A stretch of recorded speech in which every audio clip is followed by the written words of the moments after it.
So you can capture their email addresses. So the easiest way to build a collector list is just regular and consistent marketing spread out over time, Judine. It takes time. But early on, you can fake it until you make it with a collector list. The whole idea of a collector list is, you have to generate the sales first to be able to do it, right? So that takes some time. And in the meantime, you can essentially just pick everyone that's on your email list and, treat them as a collector. So the idea is like, you're going to have a sale and you would start the sale on a Monday.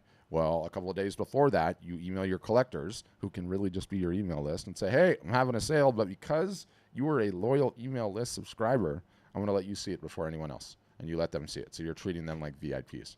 And then, as time goes on and you sell more and more art, and most importantly, you know who it is because you're selling directly, then you start to build the collector list. But it takes time. You have an entire career to get that one right.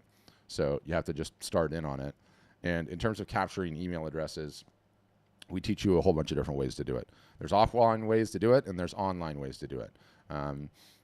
Through leveraging print giveaways on your site, we teach you how to partner with charities, regular and consistent marketing, Instagram marketing, Facebook marketing, live art shows, all constitute opportunities to capture email addresses, as well as when you're selling a good range of products. It's a great way to capture email addresses. And then, assuming you're doing any in-person shows or events, or you've got your art in a doctor's office, there's a bunch of different ways to capture emails that way too.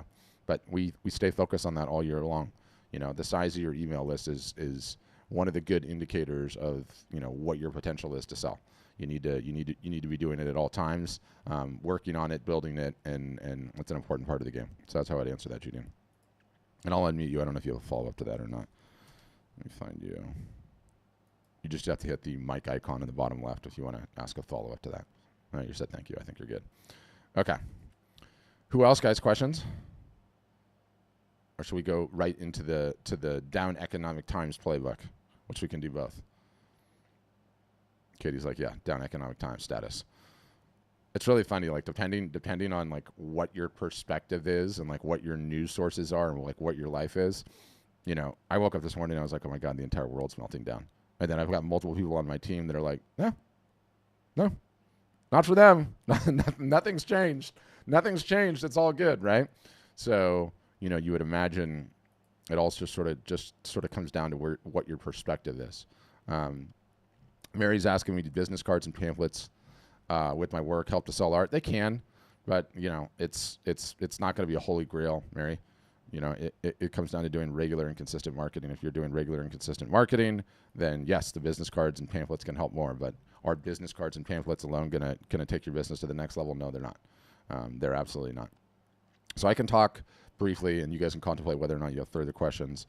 At a high level, what is the God forbid, pending economic downtime? What is the playbook that you would want to look at or contemplate going into one of these situations? It's really actually pretty simple. One, you have to solve your pricing issues, and two, it's going to be about the number of sales that you run whilst we're in this economic downturn. If you want to know why that's important, because it's important all the time. Okay, it's important all the time. The one thing that you guys almost to an artist, to a photographer screw up on is understanding how to approach pricing and what it looks like. What you guys think it looks like is, how do I price my work? And whose work am I going to compare it to? And I'm probably pricing myself too low. And where should I start? And do you have any ideas or any guides based on the sizes that I'm creating, what my prices should be? And all of that is nonsense. None of those questions are answered by how you think they're going to be answered. But I will explain, and this will solve all of your pricing scenarios, which is very, very easy. First and foremost, okay, and this is a very important thing to remember at a high level, the work must sell. If the work is not selling, you have another problem, okay? You need to sell the work, and it's less about a financial number, okay, than it is a transaction, There's this famous book I cite all the time. It's called Conversations with Picasso. Yes, with that Picasso. Pablo hired a guy in the 1940s, to take photos of all of his art and catalog it. The guy was also an artist, so he asked Pablo Picasso all these business questions, marketing questions that were part of the day. And he asked Pablo a couple times about pricing. And Pablo answered with these two quotes that I really love. And the first one is, I quote, "In the beginning, I did not sell at a high price, but I sold. My drawings, my canvases went. That's what counts." And then in a previous conversation, he followed up with, and I quote again, which one did I just quote first? Don't price them too high. What matters is that you sell a large number of them. Your drawings must go out into the world. And Pablo Picasso's big picture point there is the work has to sell. And that gets lost on a lot of artists and photographers. Like, the work has to sell. So early on, is it selling? Regardless of how you're pricing it, that's an important question. Are you getting it in front of enough strangers to even know whether or not it would sell? Many of you have that issue. But if it is selling, okay, you can raise your prices at any point in time. It's very, very easy to do that. So you constantly just have to have in your mind that if the work is not selling, you're on the wrong course. And there's a number of ways to address that, but nothing else matters. Nothing else matters. Not your logo, not your brand, okay, not shipping, not your business license, not anything. Is the work selling? If not, you need to address that. That's the first problem. And, oh, by the way, Pablo Picasso, just to finish him off, when he died, had 45,000 unsold works in his inventory. So not everything he created was a home run. Not everything flew right off the shelf. So that's an important thing to remember, that you keep creating until you do hit what you hit. Anyway, the next thing with pricing, and this solves it so easily, is you have to have a range of pricing, okay? You have to have a range of pricing. These are universal truths of pricing. And the reason that you need to have the range of pricing is because no matter what kind of marketing or sales you're doing, your potential buyers and collectors are going to fall into a socioeconomic bell curve. One end, you have the low socioeconomics folks, and then you have lower middle class, upper middle class, high net worth individuals. If you visualize that bell curve, that is what solves your entire pricing conundrum, because it stands to reason that once you know as an artist or a photographer you're going to be doing this for the rest of your life, the only thing that matters is that you have prices for everyone on the bell curve, okay? And the socioeconomic bell curve is not a fixed entity. There is somebody that can only afford something under $100 from you today that 7 years from now is ready to buy and outfit their entire brand new home and spend $30 or $40 or $50,000. The only reason that you are in position to make that second sale is because you made the first one. So you need pricing. And I'm gonna walk through this broadly, and then I'll walk through this tactically. From $0 to $100, you need pricing between $100 and $1,000, and you need pricing over $1,000. In addition to that, you have to have non-wall art as part of your lineup. Very, very important. You have to have non-wall art as a part of your lineup. Why? Because not everybody is ready to buy wall art at all times. Okay, that they never, ever, ever will be. So unless you have a product to sell those folks that's not wall art, you lose that sale. You don't know who that person is, and you don't have the ability to market to them in perpetuity. You don't get to add them to your list as a collector. Your goose is cooked. You're done. So once you start approaching this situation with, okay, I need prices under 100. Okay, I need prices over 100 to 1,000, and then I need prices well over 1,000. Once you start approaching the situation that way, you win. Because you're like, okay, how do I create this? On the low end of the scale, I need some merch. I need some small prints. Okay, done. In the 100 to 1,000 portion of the scale, you're going to have all of your prints, which are going to be open editions. Then towards the tail end, the higher end of the scale, you're going to have your limited editions, okay, which also need to feature in there. Over 1,000 are going to be your more exclusive limited editions and your originals. When you have the range and you realize, okay, I've got to go get the products sorted that are the range. And oh, by the way, creating the range doesn't just mean you have it on a website somewhere. You have to have the thing. You have to be able to show off the thing. Okay, where no one's buying pictures of anything. I'm not buying JPEGs. You're not selling JPEGs. Okay? When you show JPEGs and only JPEGs, hey, look at this really cool shirt, or look at this really cool coffee cup I got. Go find it on whatever. No, I'm not going to do that, and I'm not buying a JPEG. Okay? Like Katie has that thing in her hand. Katie, hold that thing up. See? Katie's got a mug she can show off right there. It's real. It's three-dimensional. I can look at it. I can covet it. I can be like, that thing's awesome. I can be like, yeah, I've got them too, right? You can zoom in on the camera and see the detail of a green screen. It makes it look a little weird. So you have to have samples of the things that you are selling. Then once you go about going, I'm going to solve the pricing matrix, you would be surprised. You know, in that format that I just gave you, it fixes everything. It absolutely fixes everything. You know, one of the common conundrums I get is like, you know, I put my stuff up for sale and I just get lowballed all the time. People try to negotiate me down. You want to know why they negotiate you down? Because you don't have the range of prices. When someone comes in and they're like, hey, I want something for $300. Can I get this $1,200 original? You can be like, no, You can't, but let me show you what you can get. Done. Solves it for you. All of a sudden, all the tire kickers and all the low balls are directed exactly where they're supposed to land because you understand the first rule of pricing, which is you need to have the range. The range helps establish value at the low end. It helps establish value at the high end. It helps you capture more customers. And let me tell you, going into some dark economic days, it is the difference between survival and failure, okay? For those of you that are just going to have your one small little range of price points and you're not going to have anything else, you're going into a knife fight with both arms tied behind your back. You have to fix it. You have to fix it. It's incredibly important you fix it. Once you do, your entire business changes. It just does. So once you understand, you need to have the pricing matrix. Once you understand, you need to have some non-wall art. Once you understand that you need to have samples of everything to be able to show off. If you don't have a sample of it, you're not even selling it because you're never going to sell it. No one wants to buy a JPEG. Critically important. Then you need to understand the universal truth that everyone negotiates. Everyone negotiates all the time. Anyone that tells you not to negotiate or don't discount is lying to you because they're not selling any art ever. The higher up in the art scale that you go, the more negotiation there is. And it's massive in the galleries. There's a reason galleries are the most transparent or opaque, transparent, antithesis of transparent, opaque institutions in the entire world because they don't ever tell anyone what anything ever sells for. And you want to know why? Because they don't want anyone to ever know how hard they negotiate. And let me tell you, I've been on the inside. They negotiate hardcore.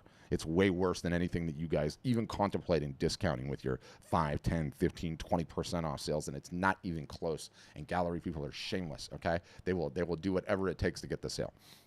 Not all of them. I'm not taking a blanket swipe at them. Well, I take a blanket swipe at them. So you need to understand that you need to be able to negotiate. The smart artist, the smart photographer learns this lesson early on, and they're like, wait a minute. I will lose out on sales if I don't negotiate.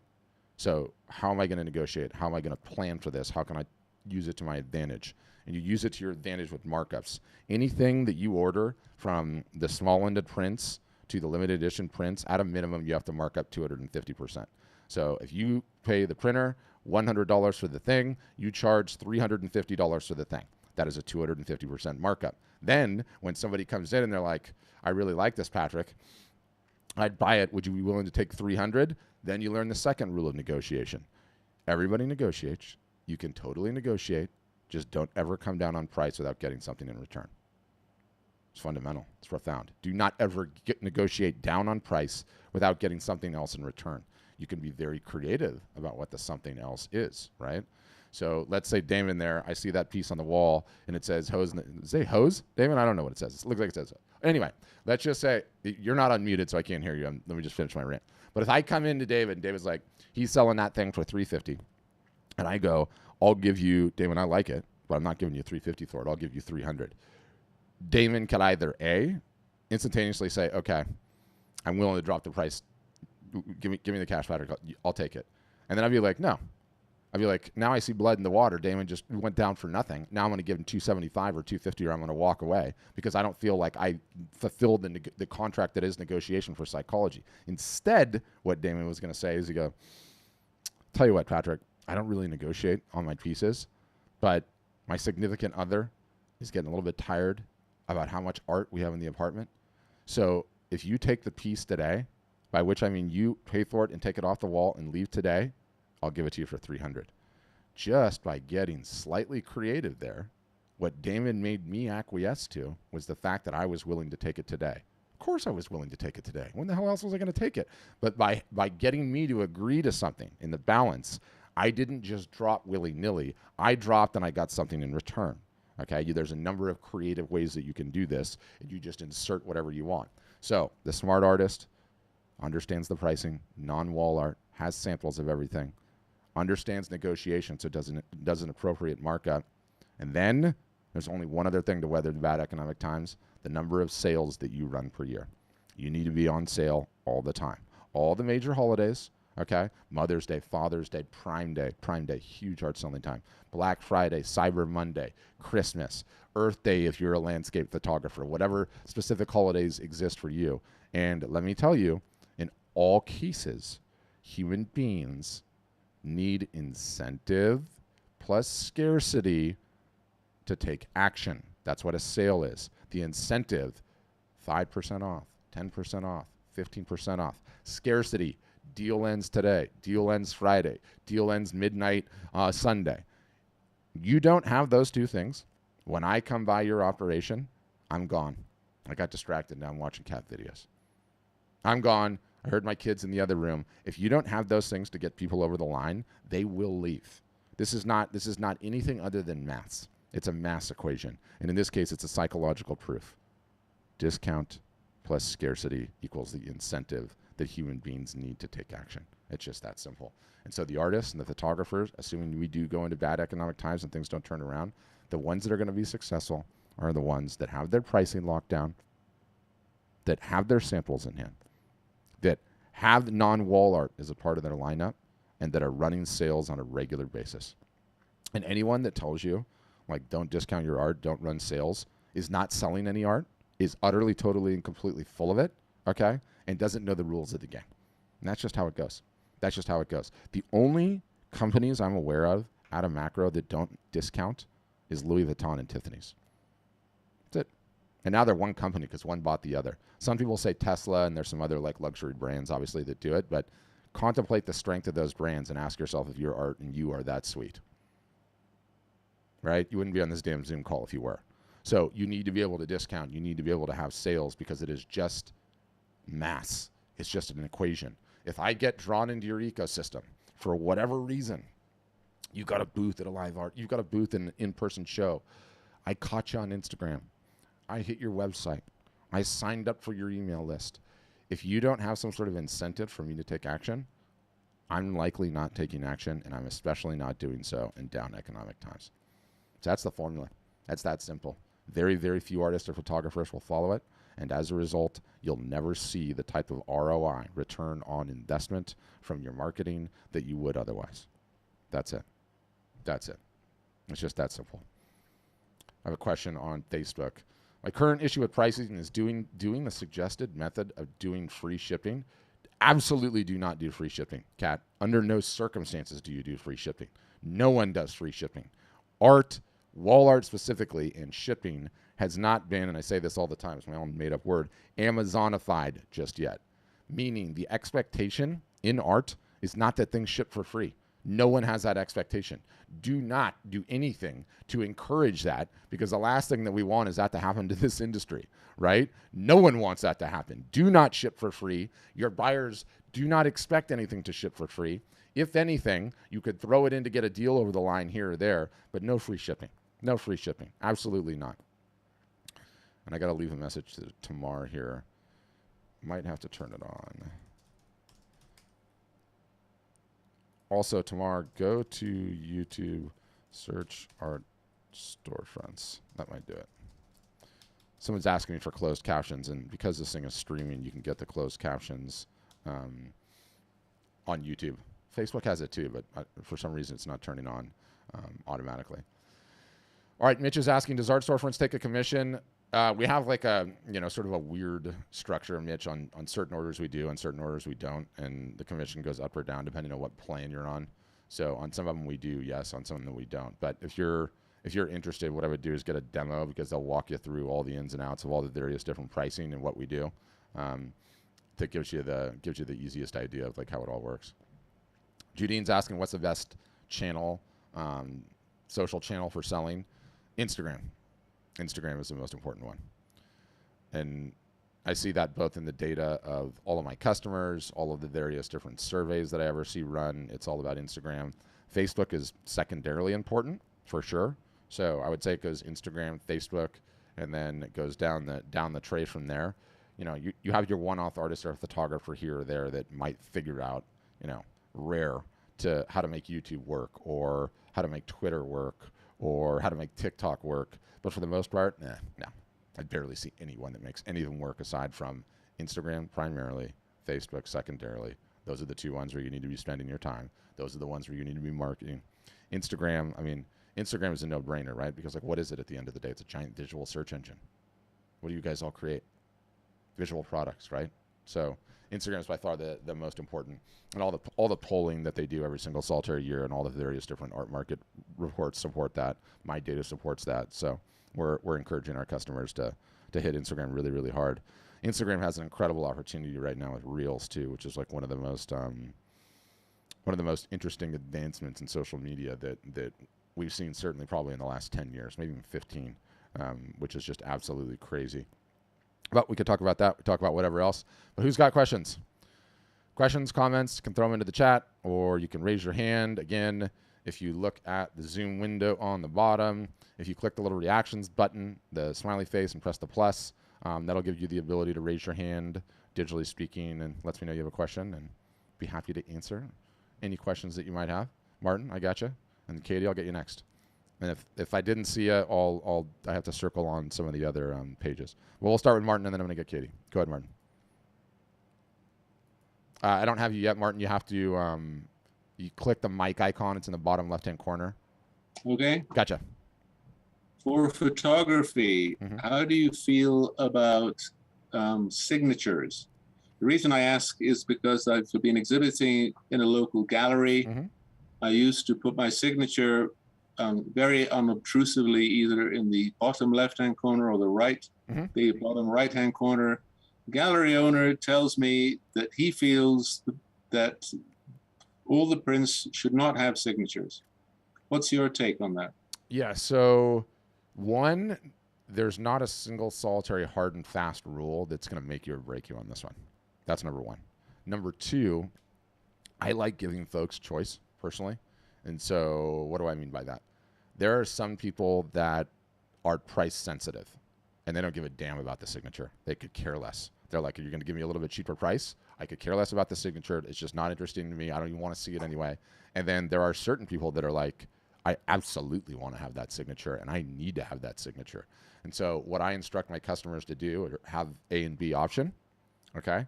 And the B option with the signature, you charge a decent clip more for, because what has to happen, at least in our model, is because we're POD, which stands for print on demand, the print gets shipped to you, all boxed and ready to go. You take it lightly out of the plastic, you sign it, you put it back in the plastic, seal it up, and then you have to ship it on to the customer, right? In the POD model. And so you have to charge extra for that. And then you can also leverage the signature, only on limited editions and never on open editions, right? So there's ways that you can creatively play with it. But go back to my pricing rant, right? Like now you've got prices, okay, on your prints that start at like, let's say 200 or 300, and then the signatures don't hit until 500 or 600. It's perfect. And there's it's different strokes for different folks, and you'll never know. Like that gallery guy, that's his expectation. I see people that love them. I see people that could care less, and so you might as well understand that and leverage it to the best of your ability by offering the different price points. That's the way that I love to do it. Or some people only offer it on their limited editions and nothing else. They'll do no signature, digital signature, same price point because they don't care. It's just two different items in the store, and it's a digital file. Boom, it's done. Doesn't matter to them. And then only the limited editions will get the signature, right? So only the price points at like 1,200, 1,300, 14, 15, and on up get the signature, and that's a really good way to play it too. Okay. Yeah. Thank you. Yeah, my pleasure. All right. Okay, Katie, you're up. Hi, everyone. Quickly, this is so incredibly valuable. Thank you so much for doing this. I'm so grateful. And Martin, that was a wonderful question. That's really good to know as well about signatures and adding to the price points and whatnot. Yes. My question was about the shipping issue because I am not from America, as you probably gathered, but I want to ship all over the world, but I also have a lot of friends in the UK and family in Australia who I know it's going to cost an extra $150 to ship to them. Would it make sense to do a blanket like worldwide shipping for say $100 and lose a bit here and there, but what would you think? Yeah, you're okay. So which one of those countries do you actually live in? I live in California, but I have like customers, clients in Australia and the UK and the US, so all over really. Yeah. So Australia, the one is that's hard, right? So what I would do is, and let me give you if you were a customer with us, here's how you would play it, and then if you're going to do it on your own, I'm going to give you some intel on that too. Australia is just too freaking far, period, right? I mean, it's in the middle of nowhere. So you'd have to get a domestic printer there that you trust. to be able to fulfill your orders, and then you send them, and then you have them print them, and then you have them deliver them. Okay. Right. For everything else, you can do it in the States. And the reason is that when so we have 2 print partners. We have one on the West Coast and we have one on the East Coast. And they're both huge businesses. Like, they're doing like $50 or $60 million a year in printing. Once you get to that level, the shipping rates that those folks get are so insanely competitive. It's like, you'll get through them, $30 to ship something via, let's just say, UPS or DHL. And then if you went to DHL's website or you went to UPS's website, for you it'd be like 60 or 70 or 80 or 90 or 100. The rates are so significantly reduced. So I would just do that and let it handle Europe, let it handle the United States orders. But then Australia, like I said, it's just too far. You could do the including one flat fee, and on some of them you just you lose a little bit. On other ones you make a bunch of money, and then in aggregate it balances out, right? I have seen that as well, and that could be really, really helpful. But you could even negotiate it on a case-by-case basis. Okay. Just sell it and say, to contact buyer after the fact, right? And then, just do what you have to do that way. So there's really no hard and fast rule there. But yeah, I mean, and again, this is on prints, right? Like on originals, you're in a completely different ballgame. Of course. No, it was wonderful when you said before, absolutely never say free shipping, because ever don't do it. Ever. No, that's what I thought. Okay, do I mark it up enough and then include it? But then I've been thinking, I was like, no, I don't think that's a good idea, because as you said, it's not expected. Nobody expects shipping for free, do they? No.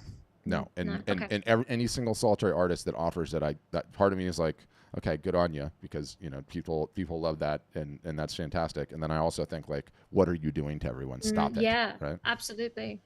Thank you so much. By the way, what part of California are you in? In LA. Nice. So, how are you enjoying? How are you? I'm like an hour south of you in Newport Beach, but how are you enjoying? How are you enjoying our gas prices? Oh, lovely. Just $7. Isn't it amazing? Good times. Just good times. Oh, it's just great. Yeah. It's great. Yeah. Absolutely brutal. Absolutely brutal. It is. Anyway, thank you so much for that. I really appreciate it. Yeah, my pleasure. Yeah, so Matthew's asking me, what are good advertising sites to advertise art paintings on the web? You're not ready for that, period, full stop. Until you've sold a couple of $1,000s from your website directly, you shouldn't even be contemplating advertising. Advertising is not going to help. And the only way you ever make money on advertising is if you're doing all the rest of your normal and consistent marketing, which no one ever does, right? Which no one ever does. That's the only way you'll ever see an ROI from advertising. And let me state it another way. The 11th commandment should have been, thou shalt not boost posts, okay? Do not boost posts. Do not ever boost posts. Nobody boosts posts. Instead, take that money, send it to Katie and I so we can fill our gas tanks and or light it on fire, because you are never going to see an ROI from it. Matthew, you have to be capturing emails on a regular basis. You have to be sending the emails on a regular basis. You have to be running sales when the time is right. You have to be posting on all the social networks regularly and consistently. And you have to be over, it's an arbitrary number, but $2,000 or $3,000 of online sales to strangers before I would even slightly recommend that you get involved in advertising. It's just not a sustainable way to do things, especially early on. All right, Robert's asking, in terms of prints, I know an artist that sells hers from a smartphone photography. Is that a big mistake? No, not really. What will be capped off? What will be capped off, Robert, is what size you can go. So the way that it works with us is you take the photo. When the photo has a certain pixel density and resolution, you upload it to our little machine, and the machine says you can make this size, and this size. So those sizes might be okay with you, right? That might be as big as you want to go in terms of reproductions. But if you want to go bigger, it's best to get the work, professionally, or I guess take it at a higher resolution, right? I know an artist that sells hers from smartphone photography. I can't tell if you're talking about her photography is actually all smartphone, or if or if you're taking pictures. Actually, answer that for me, Robert. I'm curious. I want to find you, and I'm going to unmute you. Are you talking about selling the photography natively, or are you talking about, photographing the paintings so that you can reproduce them? That part's not clear to me. And you'll need to unmute, Robert, if you want to ask a follow-up on that.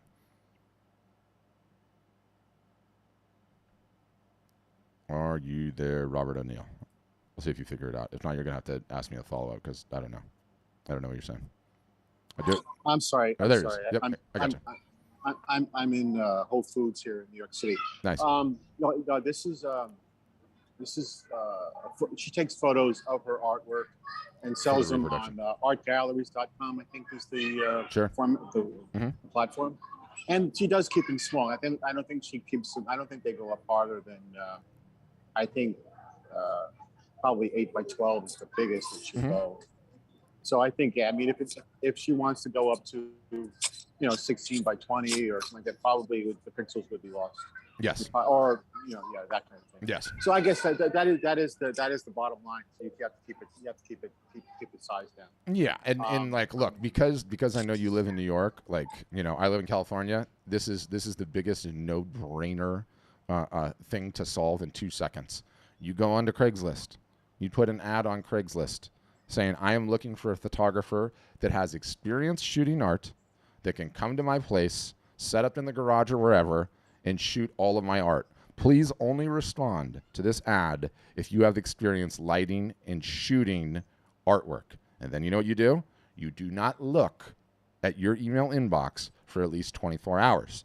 24 hours later, because you're in New York, you're going to have 167 emails of people that are willing to take this gig on, okay? Because there's that many photographers in New York. Out of the 167, there's going to be at least 8 or 9 that are going to respond and say, Robert, I have done this 55 times. Here's the link to the 55 customers that I've shot. You don't respond to anyone except the person that says that. And the next thing you know, you're going to be for $30 or $35 per piece getting it photographed in high res. It's worth it. If you're selling the work in the slightest, it's worth it just to have that high quality shot, and you're done, and you do all the old inventory at once, and then you have the ability to sell that stuff in perpetuity. That's my opinion, rather than messing around with an iPhone or anything else. Right. Yeah, the thing is, I have an art show coming up this coming weekend, an art fair. I'm going to be in. Yep. So I was trying to. I'm bringing my work there, and it's not been correct. I don't think I'm going to be able to get a photographer in that between now and then because I have so much on my plate right now. For sure. But yeah, I guess there's maybe a few pieces I'll sell that I won't have the high resolution on them unless I maybe I'll just get someone to take a picture of say 10 of them right now. The ones that I'm bringing, and just take it from there. Keep it simple. You would be surprised though, like no joke, like one of the blessings of where we live is like how many people there are on Craigslist. Right. I mean, you could get somebody there tonight with like their entire lighting setup, and like they hang every single solitary one, and they just go through it like it's a machine. It's awesome. Right. And by the way, I don't have a garage. I have a tiny apartment in New York City. Yeah, I figured. But you guys are creative based on necessity there. Wherever you have the art, stored, you got to get creative. Yeah, my acting teacher says a limitation is the foundation for creativity. Oh, 100%. Yeah. Well, thank you for your time. Thank you for your you really, I can really feel that you're dedicated to helping us artists figure out what we're doing here, rather than making all this artwork and having it go in storage. And that's what I've been doing for the past 30, 40 years. For sure. I haven't sold much of anything. It's just all in storage. Yep. It's crazy. Which means you have a hobby. Which means you have a hobby, Robert, and not a business. But I like the fact that you're going to a show, because that shows intent. And to be honest with you, there's nothing better than all of your work in a booth trying to sell it to strangers. Right. Absolutely. Yeah. All right. Well, thanks so much. All right. Thanks. I love like modern technology, like sometimes people will come on here and they're like driving cars. I've even had like a UPS guy come and ask questions, and he's like, hold on. And then he would run with the package to the front door and then come back in the truck and drive in the truck again. But Robert's walking around to Whole Foods. I love that kind of stuff. It makes me happy. Yeah, Matthew, I want you to start listening to my podcast. I'm going to send it to you. It's the Art Marketing Podcast. Start at the beginning, go to the end. There's no magical website. There's no magical way to do it. You're creating the stuff, which is good, but you gotta go take it out to the marketplace. Yeah. And Heathcliff, I love you too, man, but you got to get a job in the meantime. Thinking that art is going to pay your bills, that is the advice I give to absolutely everyone. When someone's like, I need this thing to start paying now, I'm like, you might as well go and get a lottery ticket and or boost the post on Facebook, because that's what the odds are of it working in the very near short term. You can't do that. You got to have a regular job and give yourself some time to build up the art side of the business. I mean, this business is awesome. It can be incredible, but it takes time. It just takes time. And, there's no shortcut to I'll just tell you straight up, 2 or 3 years of hell that it's going to take you learning how to market and doing all of that consistently until you have a business that's actually humming and growing and going, right? I did a podcast episode with this customer of ours, and she absolutely kills it. I'll show her here. You guys can check her out. And she's been with us like at Art Storefronts, I don't know, like 5 years, 6 years, a long time. But she's absolutely destroying it now. And, I think she's done over $1 million in sales, somewhere around there. And if this gal keeps at it, my guess is that she'll be $1 million a year in quite some time. And I titled the episode overnight success takes 10 years, because that's what it does. No one ever talks about that. It's a grind if you really want to, have this business going great. And also, to think that it's going to happen quickly. And some of you guys are like, well, I've been painting and I've been creating artwork for X amount of years. Yeah, but you haven't been marketing for an X amount of years, and you haven't been keeping information on everyone that you've been marketing about for an X amount of years. So until you sort that, you're really just getting started. You're really just getting started, and that's the ball game. It just is. So that's what I would say. Yeah, Tanya, that I'm not sure. Tanya's saying she lives in Germany, but she has friends in the U.S. It's just DHL though. Like if you have a friend that wants the original, like figure out, you can use the same thing. I don't know what the Craigslist is in Germany, but you can have somebody come to your house and pack it for them if you want. You can do the packing yourself if you want. And, the cost of ship is the cost of ship. Everyone loves to fixate on things like the cost of shipping and how hard it is to do. There is only one thing that's difficult in this business. Now, okay, yes, one, to create the thing, right? But you guys already have all that worked out. That's not the problem. The only thing that's difficult in this business after you've created the thing is selling the thing. Do you know what's not difficult? Everything else.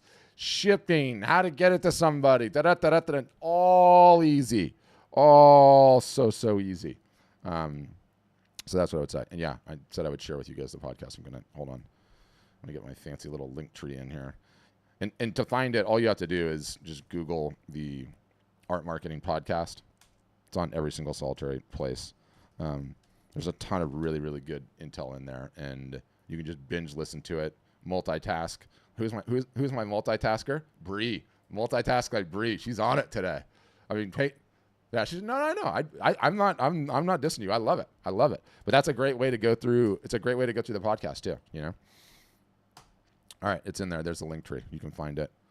Or Marketing Podcast. It's on there. But yeah, the latest episode. You guys should all go listen to it. Where is it? What's the easiest way to show it? Well, whatever. It's all in there. You can find it that way. But who else, guys? Questions? Comments? Yeah, Heathcliff, it's my pleasure. Someone's got to give you that brutal honesty, dude. There's just you cannot hope that art is going to get you out of anything short term. It's not going to happen. Get the job. You can keep grinding on the art thing and staying focused on it. But you also you got to give yourself the permission to go through the ups and downs it is the first couple of years. And especially for you, Heathcliff, you're fresh back on the streets running around. You got to get your bearings on a whole bunch of different things. Job first, everything else second. Oh yeah, Dina, plan prices.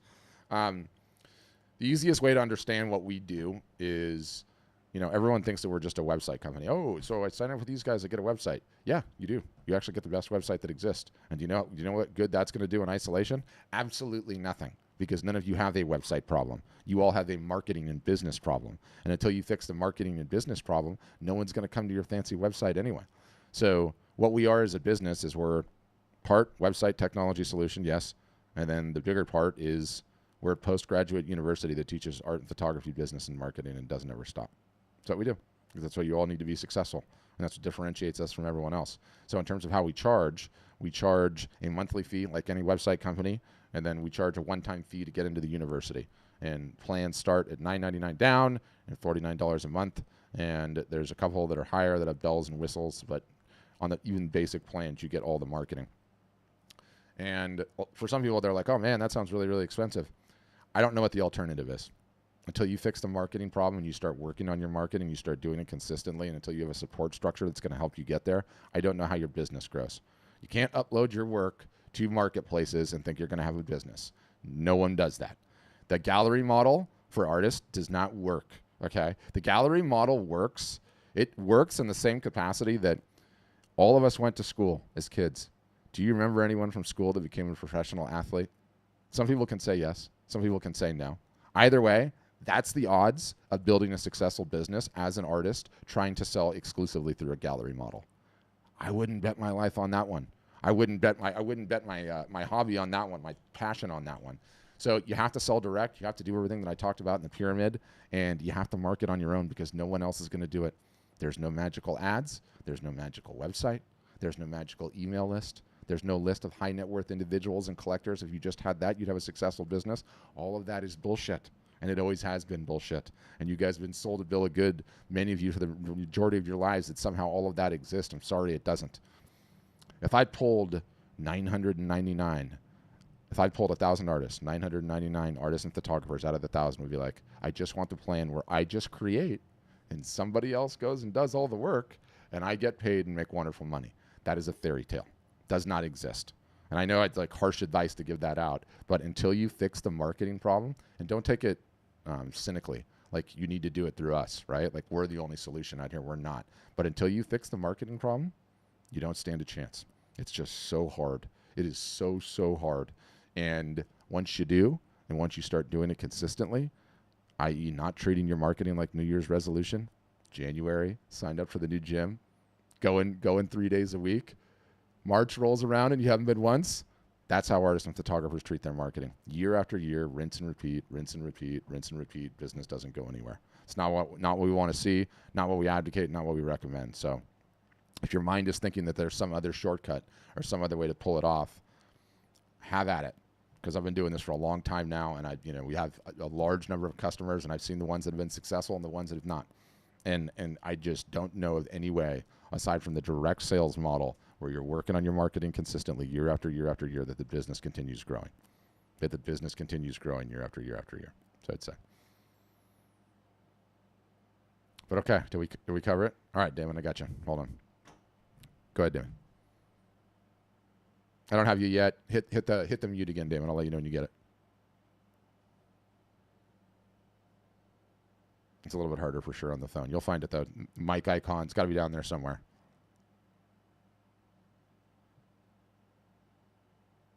Hold on, I'm gonna hit unmute again. Try one more time. Shoot, come on. It's got to be down there somewhere. Normally it's just like one little tap on the microphone. Yeah, I still can't hear you, Damon. Still muted. We'll get it. You'll find it. Just keep hitting buttons on the bottom of that thing until we get it. The camera's on, so it's got to be close to the camera button. We definitely see you. All right. Well, I'll keep ranting about something or other. You keep fidgeting with it. You're technically unmuted, so on my end. So all you have to do is if you figure out that button, you're through. And while Damon's figuring it out, anyone else? Questions, comments, concerns? Well, thanks for hanging all the way to the end, guys. Appreciate you. I would say if you've seen everything that we've done and everything that we have going on, you're like, these guys might have an interesting product for me. Best thing to do is go and get a demo. What is the demo? The demo is the test drive of the car. It's a 1-hour Zoom session with somebody from our team that'll walk you through all the bells, all the whistles, all the plans, all the thises, all the that's. It's totally free. It's easy to do. You can just fill out the form and then someone from my team calls you. And they know all the pricing and all the plans and all the things. But we are having, we realize it's difficult economic times, so we are having a big sale right now. I'm also, of course, when this thing ends, I'm going to send you, as promised, the webpage that'll have all the various different links and things that we talked about in a page. There's some cool stuff that I put in there too, how to run live art shows, a quick start guide. There's some links to the actual live art shows, a bunch of the books, and various different things that we talked about. So you can check all that out. Get caught up on the thing if you missed it. Rewatch a part if you are inclined, and all of that will be good to go. So that's what I've got. I lost Damon. Did he maybe pop in, pop out? I usually have such a good success rate with Zoom tech support. Where'd he go? Oh, he's coming back in. He's coming back in. Let's see if we pull this off. I like it, Damon. Damon knows the #1 rule of tech. When in doubt, restart. Okay? Remember it. Tell your mom, tell your dad, tell yourself. When in doubt, restart. All right, I'm going to unmute you again, David. Let's see if we can pull this off.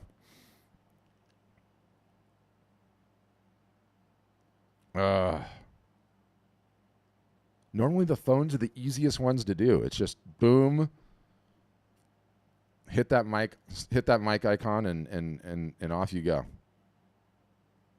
He's out. He's in and out again. Yeah, thank you guys for the feedback. I only know one way, which is the no BS.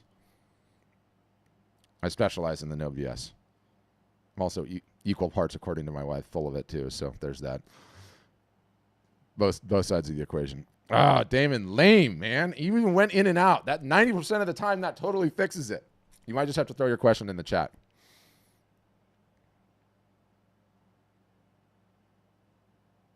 I can see him. He's got like the laser focused look on his face. We should start taking odds. Oh, yeah, so he said he's hitting buttons and it's not working. All right. Well, Damon, you gotta come back to another one, or do you want to throw your question in the chat? He's like, do you know, I'm on cell phone. Do you know how big of a pain in the butt it is typing with thumbs? Yes, it is. I'll wait for your, yeah, I know, I get it. Trust me. I'll wait for your question. Yeah, the good news, Katie, and the other people saying thanks for the no BS, like, there's never been a better time to be an artist because there's no one else that you need to do it. You can create the thing in your own house with your own materials. You can reproduce the thing in POD, meaning print on demand, meaning no minimums, no orders, no inventory, right? That's phenomenal. You can sell to a worldwide audience. Fantastic. You have these distribution channels built in that really, really work, Facebook and Instagram. All of that is incredible for the artist. Going through any other model where you don't know who's purchasing your work and you're taking some sort of high commission haircut is like, it's impossible. It's impossible to make it in that capacity. And, you know, I have a bunch of stats, and some of the stuff that I'll send you after the fact are like from books that I've read on it and various different topics. Like the galleries, it's impossible to make it as an artist. The only way is direct. There's never been a better time to do that. That's awesome. What's not awesome is 2 to 3 years in a row of marketing early on sucks. And it's what you guys are not naturally good at because for whatever reason, the creative brain and the marketing brain almost never intersect. Like on the podcast episode with this gal, Meg, I called, I mean, she's a good friend of mine, but I was like, you're totally a unicorn because almost no normal artists are really, really good and like marketing. They normally all despise it. They don't want to do it. They want to run from it. They don't like doing it consistently. Any of the rest. So that's what I would say. We sign on. We should have a professional photographer take pics of our art. Do we get our own non-wall art samples, mug, etc. for the website you're creating? Yeah, we help you with the whole sample process. It's super easy. Like, you know, you don't need to spend a ton of money on samples. But what I mean by this is, hold on, let me just get my stack. Okay.